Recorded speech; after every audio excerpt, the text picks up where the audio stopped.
సమస్త ప్రాణకోటికి జలమే జీవనాధారము. ఆ జలాన్ని ఎలా కాపాడుకోవాలన్నది ఇష్టరాజ్యంగా దాన్ని వాడుకోవడం జరుగుతుంది. ప్రకృతి మనకు వర్షం ద్వారా మనకి నీటిని ఇస్తుంది.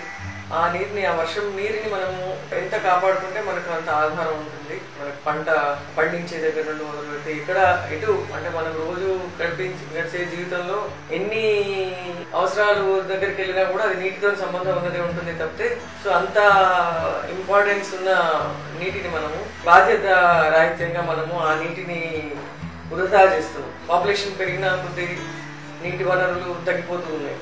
సో మనం ఏ పని చేసినా కూడా మన డెవలప్మెంట్తో పాటు మనము బాధ్యత రాహిత్యంగా ప్రవర్తిస్తే మన నష్టాన్ని అనుభవించేది మన రాబోయే జనరేషన్. సో మనం రాబోయే జనరేషన్కి మన పిల్లలకి ఆస్తులు ఏమిస్తున్నాం అనంటే ఇంత పెద్ద కోట లాంటి ఇల్లు ఇచ్చి అందులో నీటి చుక్క లేకుండా ఉందనుకోండి, ఆలోచన చేస్తే ఆ నీరు లేని ఇంట్లో ఎవరైనా పోయి ఉంటారా అని అంటే ఉండరు. మనం ఫ్యూచర్ జనరేషన్ కొరకు మనం ఇవ్వాలని అంటే నీటితో సహా మనం ఇవ్వాలని ఆలోచన చేయాలని అంటే దానికి బాధ్యతగా మనం ప్రవర్తించాలి. వర్షాకాలం మనకు మాక్సిమం 3 నెలలు వస్తుంది. ఆ 3 నెలల్లో పడ్డ ప్రతి నీటి చుక్కని మనం ఆదా చేసే రకంగా పని చేస్తే మనము చాలా పెద్ద బాధ్యత నిర్వహించిన వాళ్ళం.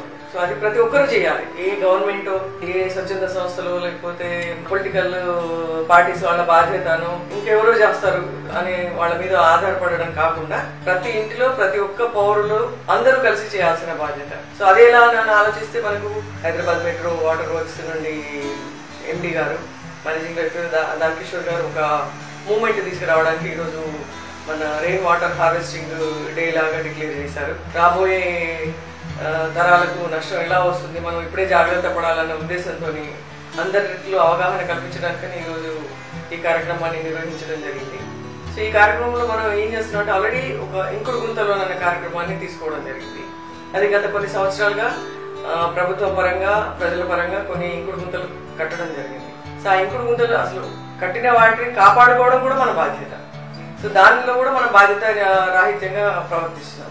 సో అది గుర్తు చేయడానికి కట్టిన ఇంకుడు గుంతల్ని ప్రతి సంవత్సరం మెయింటెనెన్స్ చేయాలి. మెయింటెనెన్స్ అని అంటే ఏం లేదు, పైన లేయర్ ఏదైతే మనకు మట్టి వల్ల, డస్ట్ వల్ల, బయట వచ్చే చెత్త వల్ల ఆ ఇంకుడు గుంత కొంచెం కూడుకుపోతుంది.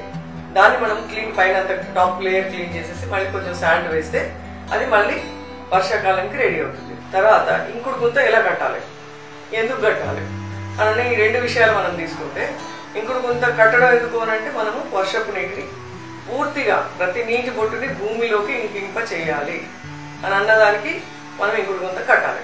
ఎందుకు ఇంకుడు గుంత కట్టాలి? అసలు వెంకట ఇంకుడు గుంత లేకుండా మనం బాగానే ఉన్నాం అంటే వెంకట ఇంత పాపులేషన్ కూడా లేదు, మరి ఈ రోడ్లు, డాంబర్ రోడ్లు ఇవన్నీ కూడా లేవు, ఇంత కాంక్రీట్ జంగిల్ లాంటి ఇండ్లు కూడా లేవు. సో అలాంటప్పుడు దానికి అనుగుణంగా మనం ఉన్న తక్కువ జాగాలో ఎక్కువ నీటిని మనం ఎలా ఇంకింప చేయాలి.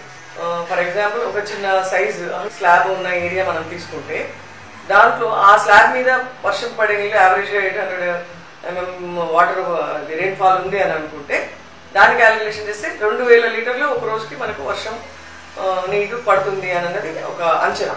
100 స్క్వేర్ మీటర్స్ ఉన్న ఇంటికి 6 క్యూబిక్ మీటర్ ఉన్న ఇంకుడు గుంత సరిపోతుంది. సో దానికి మనం చేయాల్సింది ఏంటంటే ఆ స్లాబ్ నుండి ఈ కింద కట్టిన ఇంకుడు గుంతకి కనెక్షన్ చేయాలి. చేయడం వల్ల ఆ వాటర్ అంతా కూడా ఆ ఇంకుడు గుంతలోకి వెళ్ళి భూమిలోకి చక్కగా ఇంకిపోతుంది. దాని ద్వారా కింద భూమి పొరల్లో అంతా కూడా నీరు వచ్చే అవకాశం ఉంటుంది. దానివల్ల చుట్టుపక్కల ఉన్న బోర్లలో నీళ్లు రావడం అనుకోనండి, మన ఇంట్లో ఉన్న బోర్లో నీళ్లు రావడము, తర్వాత భూమిలో తేమ పెరగడము, ఇవన్నీ కూడా మనకు అవుతుంది. సో ఎలా కట్టాలి అని తీసుకుంటే ఈ 6 క్యూబిక్ మీటర్ది మనం అనుకుంటుంటే ఒక 2 మీటర్స్ లోతు మనము గుంత తవ్వి దాంట్లో 40 mm కంకర తీసుకొని దాంట్లో ఒక 50% వరకు మనం దాన్ని నింపాలి.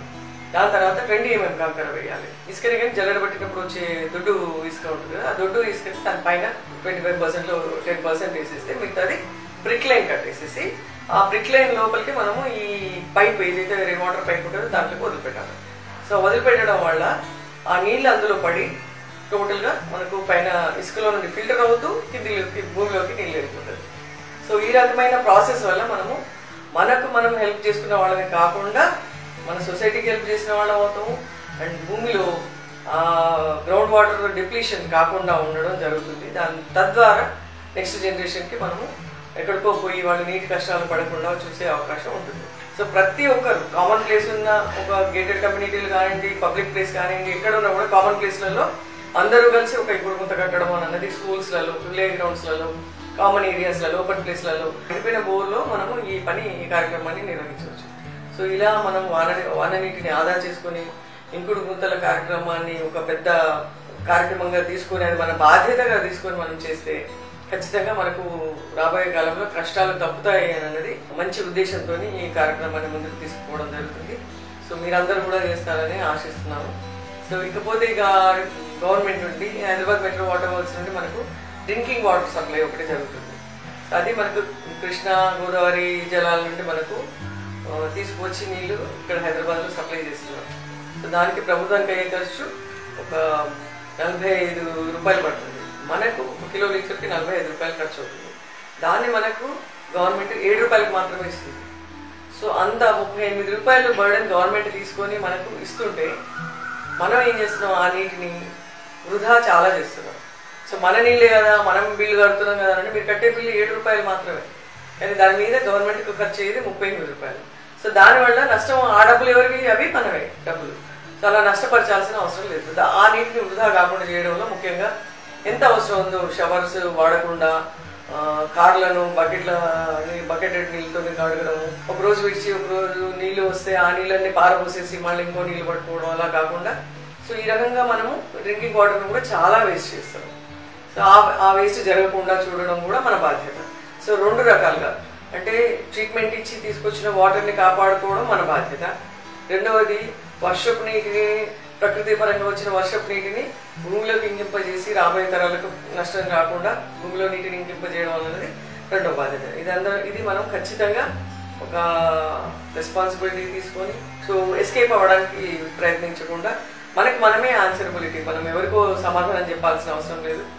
మనం ఖచ్చితంగా అందరం బాధ్యత తీసుకొని చేస్తే డెఫినెట్గా మన పిల్లలు నీటికి కష్టపడకుండా ఉంటారని ఆశిస్తున్నాను.